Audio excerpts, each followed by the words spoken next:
May 30th, 1806.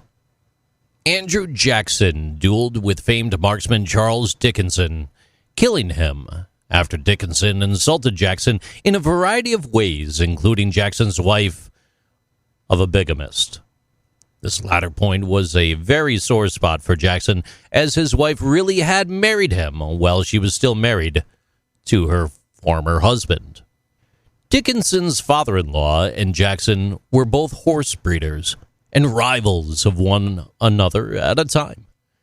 The conflict between the two that eventually escalated to Jackson challenging Dickinson to a duel started in 1805, when Jackson had a $2,000 bet with Captain Joseph Irwin, Dickinson's father-in-law, on a horse race.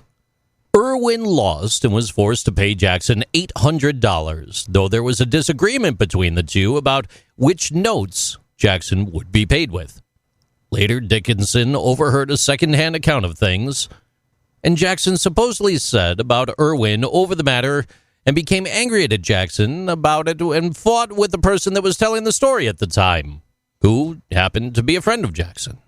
Dickinson then sent Thomas Swan to ask Jackson whether what he heard was true, which Jackson then later denied. But in the process, Jackson physically attacked Swan and said he was a stupid meddler. Dickinson then wrote to Jackson, calling him a coward and equivocator.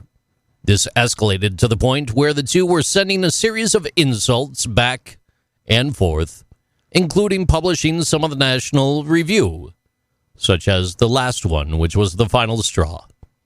Published May of 1806 by Dickinson, calling Jackson a worthless scoundrel, a poltroon, and a coward, after Jackson had called Dickinson a worthless, drunken blackguard.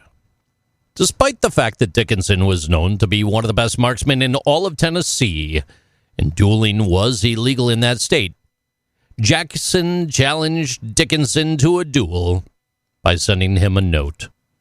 He wanted satisfaction for the insults that were offered. Because dueling in Tennessee was illegal, they traveled to Logan, Kentucky, and dueled on the shores of the Red River. Jackson conceded the first shot to Dickinson, choosing not to fire when he turned, even though Dickinson was such a good marksman. The shot fired by Dickinson hit Jackson in the chest, just a few inches from his heart, breaking 2 ribs in the process. And not to be dissuaded, Jackson stayed on his feet, carefully aimed at Dickinson, and pulled the trigger. Only nothing happened, as the hammer had stopped half-cocked. So he recocked the hammer and pulled the trigger again, this time hitting Dickinson in the chest. A few hours later, Dickinson died, as Jackson's shot has damaged an artery.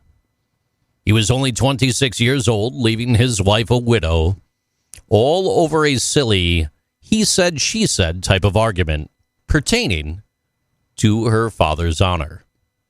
Jackson lived on and eventually became president of the United States. And although, because the bullet's proximity to his heart, it could not be removed, and it remained in his chest for the remaining 39 years of his life.